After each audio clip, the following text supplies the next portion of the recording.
আসসালামু আলাইকুম। এখন শুনবেন সংবাদ শিরোনাম। আনুষ্ঠানিকভাবে ফ্যামিলি কার্ডের উদ্বোধন করলেন প্রধানমন্ত্রী তারেক রহমান। আগামী মাসের মধ্যে কৃষক কার্ড তুলে দেওয়ার আশ্বাস। যুদ্ধ প্রায় শেষের দিকে, কাঙ্ক্ষিত জয়ের অনেকটাই অর্জন করেছে যুক্তরাষ্ট্র, দাবি ট্রাম্পের। অতিরঞ্জিত বলছে ইরান। সংঘাত কমার আভাসে বিশ্ববাজারে নিম্নমুখী তেলের দাম। ঢাকায় পাম্পের বাইরে যানবাহনের দীর্ঘ সারি। 3.5 বছরেও রাজধানীর সুপার স্পেশালাইজড হাসপাতালে মিলছে না বিশ্বমানের সেবা। বিএমইউ থেকে আলাদা করে স্বায়ত্তশাসনের দাবি।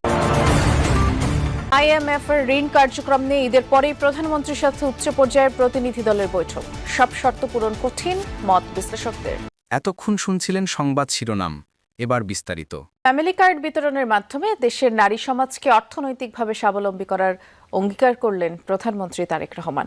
আজ রাজধানীর কড়াইল সাততলা ভাসানটেক বস্তির নারীদের হাতে এই কার্ড তুলে দিয়ে তিনি বলেছেন, নারীদের ক্ষমতায়ন ছাড়া দেশের প্রকৃত উন্নয়ন সম্ভব নয়। কড়াইল বস্তিতে আয়োজিত এক অনুষ্ঠানে প্রধানমন্ত্রী জানান, পাইলট প্রকল্পের আওতায় প্রাথমিকভাবে 15 জন নারীকে কার্ড তুলে দেন তিনি। আগামী 5 বছরের মধ্যে দেশের 4 কোটি নারীর কাছে এই ফ্যামিলি কার্ড পৌঁছে দেওয়ার লক্ষ্যমাত্রা নির্ধারণ করেছে সরকার। শুধু তাই নয়, কৃষকদের ভাগ্য উন্নয়নে আগামী মাস থেকেই শুরু হচ্ছে কৃষক কার্ড বিতরণ কার্যক্রম। অনুষ্ঠানে প্রধানমন্ত্রী স্পষ্ট করেন, বৈশ্বিক অস্থিরতা ও মধ্যপ্রাচ্য পরিস্থিতির কারণে কিছু ক্ষেত্রে সময় লাগলেও জনকল্যাণের প্রতিটি প্রতিশ্রুতি বাস্তবায়ন করা হবে। সামাজিক নিরাপত্তা নিশ্চিত করতে মোবাইল ফিনান্সিয়াল সার্ভিসের মাধ্যমে সরাসরি অর্থ সহায়তা পৌঁছে দেওয়ার এই উদ্যোগকে তিনি একটি ঐতিহাসিক পদক্ষেপ হিসেবেই অভিহিত করেন। এ সময় তিনি দেশ গড়ার কাজে সবাইকে ধৈর্য ধরার আহ্বান জানান। প্রাথমিকভাবে দেশের 13টি জেলার 15টি ওয়ার্ডের প্রায় 37,567 জন এই ফ্যামিলি কার্ডের আওতায় আসছেন। আজকে আমার জন্য যেমন একটি ইমোশনাল দিন, আমি মনে করি আমার সরকার এবং আমার দল বাংলাদেশ জাতীয়তাবাদী দলের জন্য একটি ঐতিহাসিক এবং একটি ইমোশনাল দিন। আজকে আগামী মাসের ভেতরে আমরা কৃষক ভাইদের কাছেও বহু কৃষক ভাইদের কাছে আমরা কৃষক কার্ড তুলে দিতে সক্ষম হব ইনশাআল্লাহ। বৈশ্বিক পরিস্থিতির কারণে ক্ষেত্র বিশেষে হয়তো আমাদের কিছু কিছু ক্ষেত্রে সময় বেশি লাগতে পারে প্রতিশ্রুতিগুলো বাস্তবায়নের জন্য। সেজন্যই আজকে আমি সকলকে অনুরোধ করব যে আসুন আমরা ধৈর্যের সাথে সমগ্র পরিস্থিতি মোকাবেলা করি। দেশের নারী প্রধান পরিবারগুলোর জন্য পরীক্ষামূলকভাবে ফ্যামিলি কার্ড কর্মসূচি চালু হয়েছে। প্রধানমন্ত্রী তারেক রহমান ঢাকায় এই কর্মসূচির উদ্বোধন করেন। একই সাথে দেশের আরো 12টি জেলায় পাইলটিং কর্মসূচির আওতায় ফ্যামিলি কার্ড দেওয়া হয়েছে। এতে করে উচ্ছ্বাস প্রকাশ করেন সুবিধাভোগী নারীরা। ঠাকুরগাঁয়ে উদ্বোধনী অনুষ্ঠানে উপস্থিত ছিলেন স্থানীয় সরকার মন্ত্রী মির্জা ফখরুল ইসলাম আলমগীর। এ সময় তিনি বলেন, প্রাথমিকভাবে ফ্যামিলি কার্ড বিতরণ শুরু হয়েছে, পর্যায়ক্রমে নীতিমালা অনুযায়ী বাকিদেরও এই সামাজিক সুরক্ষা কর্মসূচির আওতায় আনতে হবে। চট্টগ্রামে পাইলটিং কর্মসূচির উদ্বোধন করেন অর্থ ও পরিকল্পনা মন্ত্রী আমির খসরু মাহমুদ চৌধুরী। বলেন, নির্বাচনের সময় বিএনপি যে ওয়াদা করেছে তা সরকার গঠনের 1 মাসের মধ্যেই বাস্তবায়ন শুরু করেছে। হতাশ হবেন না, হঠাৎ করে ওয়ে কেনে পালে মুই কেনে পানুনি, এটা ধৈর্য ধরেন, আপনিও পাবেন। একটু ধৈর্য ধরেন। যিনি নারী প্রধান, তাকে যদি ক্ষমতায়ন করা না যায়, তার যদি সক্ষমতা বাড়ানো না যায়, তার যদি আত্মবিশ্বাস বাড়ানো না যায়, তার যদি সামাজিক সম্মান বাড়ানো না যায়, তাহলে আগামীর বাংলাদেশ গড়তে পারবো না আমরা। ইরানে কাঙ্ক্ষিত জয়ের অনেকটাই অর্জন করে ফেলেছে যুক্তরাষ্ট্র।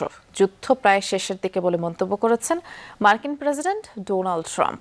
দাবি করেন, এরই মধ্যে ইরানের ড্রোন ও ক্ষেপণাস্ত্র সক্ষমতা প্রায় ধ্বংস হয়ে গেছে। তবে ট্রাম্পের এই মন্তব্যের তীব্র প্রতিক্রিয়া জানিয়েছে ইরানের বিপ্লবী গার্ড IRGC। ট্রাম্পের দাবিকে অতিরঞ্জিত আখ্যা দিয়ে বাহিনীর মুখপাত্র ব্রিগেডিয়ার জেনারেল আলী মোহাম্মদ বলেছেন, যুদ্ধ কবে শেষ হবে তা নির্ধারণ করবে তেহরান, ওয়াশিংটন নয়। ইরানের বিরুদ্ধে সামরিক অভিযানে বড় ধরনের অগ্রগতির দাবি করেছেন মার্কিন প্রেসিডেন্ট ডোনাল্ড ট্রাম্প। যুক্তরাষ্ট্রের হামলায় ইরানের ড্রোন ও ক্ষেপণাস্ত্র সক্ষমতা প্রায় ধ্বংস হয়ে গেছে বলেও জানান তিনি। হোয়াইট হাউসে সাংবাদিকদের সঙ্গে কথা বলতে গিয়ে ট্রাম্প বলেন, ইরানের বিভিন্ন স্থাপনায় 2000 পাউন্ডের বোমা ফেলেছে মার্কিন B-2 বোমারু বিমান। এতে বহু মিসাইল লঞ্চার ধ্বংস হয়েছে এবং অনেকগুলো মাটির নিচেই চাপা পড়েছে।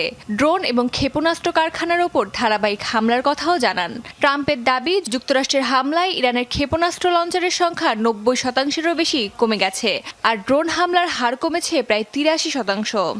But it's all resulting in a 90% decline in আমরা ইরানের কোথায় কোথায় ড্রোন তৈরি হয় সবই এখন জানি এবং একের পর এক সেগুলো ধ্বংস করা হচ্ছে। তাদের মিসাইল লঞ্চার 90%-এর বেশি ধ্বংস হয়ে গেছে। ড্রোন হামলাও প্রায় পুরোপুরি কমে গেছে। well shot.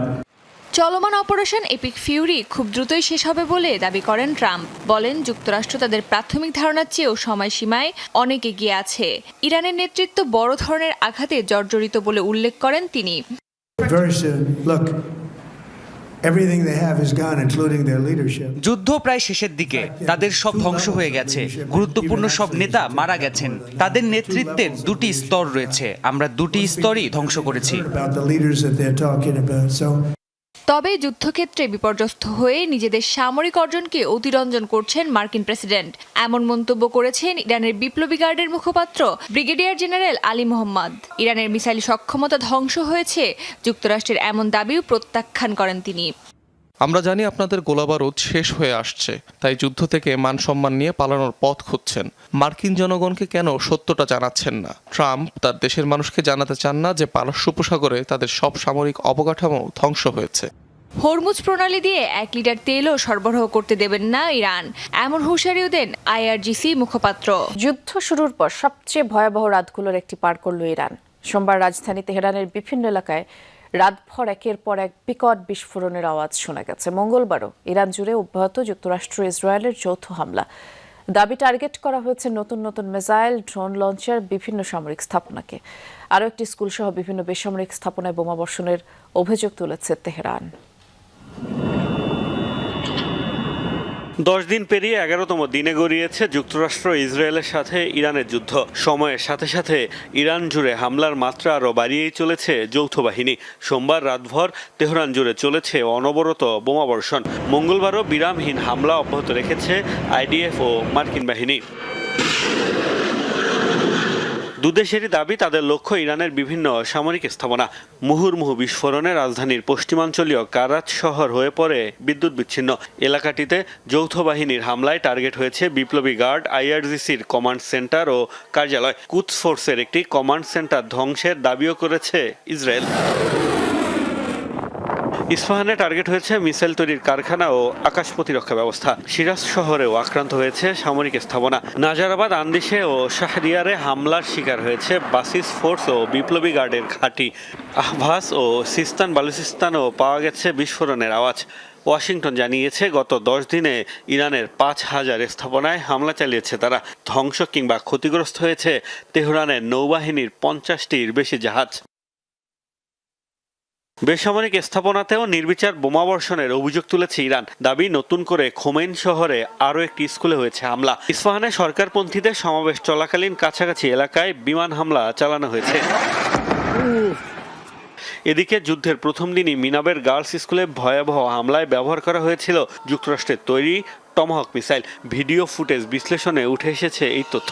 এরপর অবশ্য এই হামলার দায় নিতে নারাজ মার্কিন প্রেসিডেন্ট ডোনাল্ড ট্রাম্প। তার দাবি, কিছু সংখ্যক টমাহক ক্ষেপণাস্ত্র রয়েছে ইরানের কাছেও।